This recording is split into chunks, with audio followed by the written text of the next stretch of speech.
सर्वेभ्यो नमः। मंचस्थ अध्यक्ष महोदय एवं अन्य समस्त विद्वज्जन एवं सामने उपस्थित समस्त विद्वज्जन, छात्र छात्राएं एवं मित्रगण, मेरा विषय है वर्तमान न्यायिक व्यवस्था तथा अन्य लौकिक व्यवस्थाओं में मीमांसा शास्त्र की उपयोगिता। यहाँ चूँकि आधुनिक जो न्याय शास्त्र है उसके विद्वान लोग बैठे हुए हैं, इसलिए उन्हें मैं संक्षेप में बता दूं मीमांसा क्या है। हमारे 6 दर्शनों में जो आस्तिक 6 दर्शन हैं उनमें मीमांसा एक दर्शन है। इसके 2 भेद हैं, पूर्व मीमांसा और उत्तर मीमांसा। और जब हम मीमांसा बोलते हैं, कहीं भी मीमांसा शब्द का प्रयोग करते हैं, तो उससे पूर्व मीमांसा को ही सामान्यतया ग्रहण किया जाता है, क्योंकि उत्तर मीमांसा के लिए उत्तर मीमांसा या वेदांत शब्द का प्रयोग होता है। पूर्व मीमांसा दर्शन का हमारे वर्तमान जो न्यायिक व्यवस्था है इसके साथ सीधा संबंध है। मीमांसा दर्शन में न्याय या अधिकरण, अधिकरणानि न्यायाः, ऐसा प्रयोग आता है जैमिनी न्यायमाला विस्तर में। यानी अधिकरण को ही समान विभक्ति प्रयोग किया गया, समानाधिकरण प्रयोग है, यानी अधिकरणों को ही न्याय कहा जाता है। अधिकरणानि न्यायाः। तो ये जो मीमांसा दर्शन में बताए हुए अधिकरण हैं या उन्हीं को न्याय भी बोलते हैं, कुछ लोग इनमें अंतर भी मानते हैं। उनके 5 अंग हमारे यहाँ बताए गए। विषयो विषयश्चैव पूर्व पक्षस्तथोत्तरम संगतिश्चेति पंचैते प्रांचोधिकरणम विदुः। विषय, पूर्व पक्ष, विषय संदेह, पूर्व पक्ष, सिद्धांत पक्ष और संगति, ये 5 अधिकरण के अंग हैं। ये अधिकरण क्या है? हमारे यहाँ मीमांसा दर्शन में एक सिस्टम बनाया गया है। यानी इस तरह की जब परिस्थिति आएगी तो हम इस प्रकार का निर्णय लेंगे। यह जो एक सिस्टम बनाया गया है इसी को हमारे यहाँ न्याय कहा जाता है या इसी को अधिकरण कहा जाता है। और इन अधिकरणों का प्रयोग सभी शास्त्रों में होता है। ये आधुनिक न्याय शास्त्र ही में ही प्रयोग हो ऐसा नहीं है। व्याकरण में प्रयोग होता है, मीमांसा के न्यायों को जगह जगह उद्धृत किया जाता है कि इस न्याय के अनुसार हम ऐसा मानेंगे। साहित्य में उद्धृत किया जाता है, न्याय शास्त्र में उद्धृत किया जाता है, धर्मशास्त्र में उद्धृत किए जाते हैं मीमांसा के न्याय, और वेदांत में उद्धृत किए जाते हैं। और इसी कारण वर्तमान जो हमारी न्यायिक प्रक्रिया है उसमें भी मीमांसा के न्यायों का जगह जगह उद्धरण करना चाहिए। और कुछ ऐसे न्यायवेत्ता हुए हैं जिन्होंने कि मीमांसा के न्यायों के आधार पर अपने निर्णय दिए हैं, जिनमें जस्टिस काटजू का नाम प्रमुख है। जस्टिस काटजू ने सन 1905 में, प्रोफेसर के.एल. सरकार ने एक पुस्तक लिखी थी सन 1905 में। 100 वर्ष बाद उस पुस्तक का संपादन किया और उस पुस्तक का संपादन करने के साथ साथ उसका अध्ययन भी किया। संपादन के जब कोई करेगा तो अध्ययन करके ही संपादन करेगा। और अध्ययन करने के बाद जब उन्होंने संपादन किया तब उनको ये ज्ञान हुआ कि ये मीमांसा दर्शन में इतनी जो व्यवस्थाएं बताई हुई हैं, इतने जो न्याय बताए हुए हैं, वो वर्तमान प्रक्रिया के लिए कितने उपयोगी हैं। इसलिए उन्होंने अपने निर्णय में, अपने जजमेंट्स में उन मीमांसा के न्यायों का भरपूर प्रयोग किया। प्राचीन काल से मीमांसा के न्यायों का प्रयोग हमारे यहाँ अभी प्रोफेसर झा जी ने बड़ा ही सुंदर और बोधगम्य व्याख्यान दिया कि हमारे यहाँ जो व्यवस्था पहले से चली आ रही है, सैकड़ों हजारों सालों से वो व्यवस्था चली आ रही है, उस व्यवस्था को हम आज भूल रहे हैं। हमारे यहाँ प्राचीन काल में राजाओं के यहाँ राज पंडित रहते थे। वो राज पंडित केवल उनके यहाँ केवल तनख्वाह लेने के लिए या उनसे वेतन लेने के लिए नहीं रहते थे। वो राज पंडित इसलिए रहते थे कि जब कोई ऐसा मसला आए जिसमें कि राजा को मीमांसा आदि शास्त्रों की आवश्यकता पड़े निर्णय करने के लिए, विवादों का निर्णय करने के लिए, उस समय वो राजपंडित राजा को सलाह देते थे। इसका एक छोटा सा उदाहरण मैं श्रीमद् भागवत से देना चाहता हूं कि किस प्रकार से भगवान श्री कृष्ण की सभा में मीमांसा का जो अर्थक क्रम है उसका प्रयोग किया गया। हमारे यहाँ मीमांसा शास्त्र में प्रयोग विधि बताती है, क्योंकि ये जो सेमिनार है ये विधि शास्त्र पर है, तो वैदिक विधि शास्त्र जो वैदिक विधि है वो 4 प्रकार की बताई गई है। उत्पत्ति विधि, विनियोग विधि, अधिकार विधि और प्रयोग विधि। विधि प्रयोग विधि जो है उसके अंतर्गत 6 प्रमाण बताए गए हैं। श्रुति, अर्थ, पाठ, स्थान, मुख्य, प्रवृत्ति, ये 6 प्रमाण हैं। उसमें जो दूसरा प्रमाण है वो है अर्थक प्रमाण। अर्थक प्रमाण ये कहता है, क्योंकि यहाँ वर्तमान जो आधुनिक विषय हैं उसके ज्ञाता लोग जाते हैं, हमारे विद्वान लोग तो जानते ही हैं, उनके लिए कुछ नहीं कहना है। तो अर्थक प्रमाण ये कहता है कि प्रयोजन क्रमेण यत्र प्रयोजनानुसारेण यत्र अर्थ क्रम निर्णय सह अर्थक क्रम। जहाँ हम प्रयोजन के अनुसार जो सीक्वेंस है उसको हम बदल देते हैं। पूर्व की बात को हम बाद में करते हैं और बाद की जो कही हुई बात है उसको पहले करते हैं। पाठ के जो क्रम है उसको जब हम बदल देते हैं अपने प्रयोजन के, अर्थ का अर्थ है प्रयोजन, अर्थ शब्द के बहुत अर्थ हैं संस्कृत में, यहाँ प्रयोजन अर्थ है। तो प्रयोजन के अनुसार जब हम सीक्वेंस को बदल देते हैं उसको कहा जाता है अर्थक क्रम। जैसे इसका शास्त्रीय जो उदाहरण है वो आता है अग्निहोत्रम जुहोति यवागुम पचति। ये सीक्वेंस है कि पहले अग्निहोत्र याग करे, ऐसा वेद में बताया गया। उसके बाद बताया गया कि यवागु एक पदार्थ होता है जिससे हवन होता है, उसको बनाए। तो हमारे आचार्यों ने बताया कि यह जो क्रम अगर लेंगे, पहले अग्निहोत्र करेंगे बाद में यवागु पकाएंगे, तो इससे हमारा प्रयोजन सिद्ध नहीं होगा। इसलिए प्रयोजन के अनुसार हम उस क्रम को बदल देते हैं। पहले यवागु का पाक होता है। यवागु जो द्रव्य है, जो पदार्थ है, जो जौ के आटे का बनता है, तो पहले उसको पकाते हैं और उसके बाद अग्निहोत्र करते हैं, क्योंकि उसी यवागु से हमें अग्निहोत्र करना है। अगर हम पहले अग्निहोत्र कर ले बाद में यवागु पकावे तो दिक्कत क्या आएगी, अग्निहोत्र के लिए द्रव्य नहीं मिलेगा और बाद में जो यवागु पकाया उसका कोई प्रयोजन नहीं दिखाई देगा।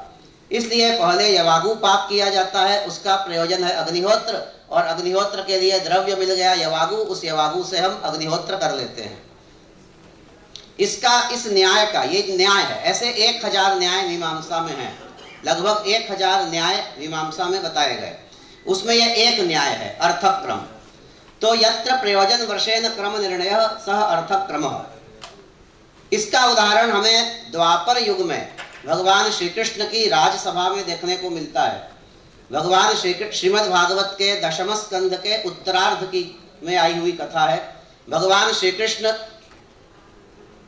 द्वारकाधीश अपनी राजसभा में बैठे हुए हैं। उसी समय आकाश से उस समय एक दूत आते हैं। भगवान श्री कृष्ण के पास एक दूत आता है और वो दूत जरासंध के यहाँ बंदी बनाए हुए हजारों राजा, जिनको जरासंध ने उस समय अपने जेल में बंद करके रखा हुआ था, उनके यहाँ से आया हुआ, उन राजाओं के द्वारा भेजा हुआ वो दूत था। और वो भगवान श्री कृष्ण से प्रार्थना करता है कि मैं उन राजाओं की तरफ से आया हूँ जिनको राजा जरासंध ने, मगध का जो राजा था, बड़ा ही दुष्ट था, उसने बंदी बना करके रखा हुआ है। उनकी तरफ से मैं आता हूँ और आपसे निवेदन कर रहा हूँ कि आप उस जरासंध का वध करिए अथवा करवाइए और हमारा उद्धार करिए। ऐसा वो दूत बताता है। तो पहले नंबर पर क्या हुआ, दूत का आगमन और उसके द्वारा निवेदन। उसी समय कुछ क्षण बाद, दूत के जाते ही कुछ क्षण बाद नारद जी महाराज वो आकाश मार्ग से पधारते हैं और भगवान श्री कृष्ण के सामने उपस्थित होते हैं। भगवान उनका स्वागत सत्कार करते हैं और पूछते हैं क्या आज्ञा है। नारद जी कहते हैं कि मैं पांडवों के यहाँ से आ रहा हूँ और पांडव राजसूय नाम का यज्ञ करने वाले हैं। राजा राजसूयेन स्वराज्य कामो यजेत, ऐसा विधि वाक्य आता है मीमांसा शास्त्र में। तो स्वराज्य की कामना से, पारमेष्ठ्य की कामना से वो राजसूय यज्ञ करने जा रहे हैं और उनकी तरफ से मैं आ रहा हूँ, आपको निमंत्रण देने के लिए आया हूँ कि आप पांडवों के यहाँ राजसूय यज्ञ में चलिए। ऐसा नारद जी निवेदन करते हैं। भगवान नारद जी की आज्ञा को स्वीकारते हैं। दो कार्य एक साथ उपस्थित हो गए। पहले दूत आया, उसने कहा कि जरासंध के यहाँ जो बंदी राजा हैं उनका उद्धार करिए, जरासंध का वध करिए। दूसरी बार नारद जी आते हैं, दूसरे क्रम पर नारद जी आते हैं। भगवान श्री कृष्ण के सभा में एक से एक विद्वान लोग थे। भगवान के मंत्री उद्धव थे। उद्धव से भगवान पूछते हैं कि क्या करना चाहिए। उद्धव कहते हैं, भगवान यद्यपि बाद में नारद आए हैं, पहले दूत आया है, लेकिन पहले आपको नारद जी की बात माननी चाहिए। यह अर्थक क्रम है। यत्र प्रयोजन वशेन क्रम निर्णय सह अर्थक क्रम। उद्धव कहते हैं कि जरासंध वध कृष्ण भूरि अर्थाय उपकल्पते, भूरि अर्थायोपकल्पते, प्रायः पाक विपाकेन तव चाभिमतः क्रतुः। भागवत का वचन है। उद्धव कहते हैं कि अर्थक क्रम के अनुसार, यहाँ अर्थ शब्द का प्रयोग आया है, भले ही किसी अन्य प्रसंग में आया हो, लेकिन मुझे तो लगता है कि यह अर्थक क्रम की ही चर्चा हो रही है। कहते हैं भूरि अर्थाय उपकल्पते, जरासंध का वध अर्थ के लिए यानी प्रयोजन के लिए होगा, इसलिए आप पहले राजसूय यज्ञ में आप जाइए। और उसी राजसूय यज्ञ के राजसूय यज्ञ का एक नियम होता है। देखिए, राजसूय यज्ञ करने से पहले समस्त राजाओं को जीतना होता है। और जब ये राजसूय यज्ञ हुआ था, ये महाभारत में भी ये कथा आई है, उस समय कौरव पांडवों के बीच में झगड़ा उतना नहीं था। इसी राजसूय यज्ञ में द्रौपदी हंसती है दुर्योधन के ऊपर। जब दुर्योधन जल और में स्थल का भ्रम और स्थल में जल का भ्रम हो जाता है, ये वही राजसूय यज्ञ है। और द्रौपदी हंसती है और आगे महाभारत होता है। उससे पहले तक कौरव पांडव एक ही थे। तो इस राजसूय यज्ञ में सारी पृथ्वी को जीत करके, कौरवों को जीतने की बात ही नहीं है क्योंकि वो एक ही तरफ है दोनों, सारी पृथ्वी को जीत करके राजसूय यज्ञ होगा। उद्धव समझाते हैं कि आप पहले राजसूय यज्ञ में जाइए और जब पूरी पृथ्वी को जीतने की बात आएगी तो उसी प्रसंग में आप भीम और अर्जुन, आप तीनों राजा जरासंध के यहाँ जा करके और उसका भी वध कर दीजिए।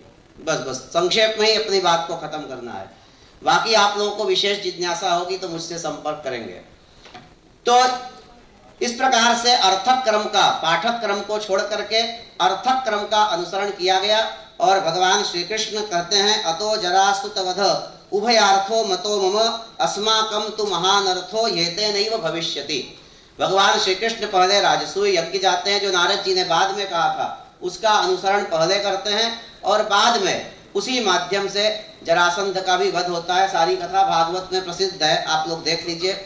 यदि आप लोग अनुमति दे तो एक और छोटा सा उदाहरण, किस प्रकार से मीमांसा के न्याय का उपयोग हमारी वर्तमान आधुनिक पद्धति में हो रहा है। एक न्याय है मीमांसा में, प्रकृतिवद विकृति ही कर्तव्या। दो प्रकार के याग बताए गए हैं, प्रकृति याग और विकृति याग। यत्र समग्र अंगोपदेशः सा प्रकृति, संपूर्ण अंगों के सहित याग का वर्णन जहाँ होता है वो प्रकृति होती है। और उस प्रकृति से अंगों को जो ग्रहण करते हैं वो विकृति याग कहलाते हैं। विकृति याग में सारे अंगों का निर्देश नहीं होता, मुख्य याग तो बता दिया जाता है लेकिन उसके सारे अंग नहीं बताए जाते। तो उन जो अंग नहीं बताए गए हैं उनका हम प्रकृति से ग्रहण कर लेते हैं। ये हमारे यहाँ प्रकृति विकृति भाव की चर्चा है। जस्टिस काटजू ने इस न्याय का सीधा उपयोग अपने निर्णय में किया। एक बार उनके सामने एक इस प्रकार का प्रसंग आया कि एक ही दिन, एक ही डेट में नियुक्त दो गैर शिक्षण कर्मचारी थे। 1992 का केस है, 8249 नंबर, केस नंबर। एक ही दिन, समान दिन नियुक्त दो गैर शिक्षण कर्मचारी, जिनमें वरिष्ठता और कनिष्ठता के क्रम का निर्णय करना था। तो किस प्रकार से निर्णय किया जाए, वहाँ कोई इस प्रकार का नियम दिखाई नहीं दे रहा था। तो ये देखा गया कि इसी प्रकार का एक नियम शिक्षण कर्मचारियों में, यानी जो टीचिंग एम्प्लॉइज हैं, उनमें इस प्रकार का एक निर्णय दिखाई दे रहा है कि समान दिन नियुक्त यदि कोई दो शिक्षण कर्मचारी हैं तो उनमें वरिष्ठता और कनिष्ठता के लिए उनकी जन्मतिथि के आधार पर निर्णय करना चाहिए। जन्म के तिथि के अनुसार जो वरिष्ठ होगा वो वरिष्ठ माना जाएगा और जन्मतिथि के अनुसार जो कनिष्ठ होगा वो कनिष्ठ माना जाएगा। समान दिन नियुक्त, एक ही पद पर समान दिन नियुक्त शिक्षण कर्मचारियों के लिए उसी नियम को जस्टिस काटजू ने शिक्षणेतर कर्मचारियों के लिए भी लागू किया। ये जो लागू किया यही है प्रकृति विकृति भाव। प्रकृति से विकृति में जो अंग नहीं है उनको प्रकृति से ग्रहण करना। तो इस तरह के मीमांसा में समय हो गया है। हमारे विभागाध्यक्ष हैं, इनके साथ कई वर्ष रहना है, इसलिए इनकी बात माननी होगी। ये संकेत दे रहे हैं, इसलिए अनेक न्याय हैं मीमांसा में, ऐसे 1000 न्याय हैं जिन पर मेरा एक प्रोजेक्ट अभी चल रहा है कि इन 1000 न्यायों का किस प्रकार आधुनिक न्यायिक जो व्यवस्था है, आधुनिक जो न्यायपालिका है, उसमें किस प्रकार से इनका उपयोग हो सकता है, इस पर मैं काम कर रहा हूँ। हो सकता है आप लोगों के सहयोग से ये काम और गति पकड़े। इसी के साथ सभी को नमस्कार करते हुए धन्यवाद।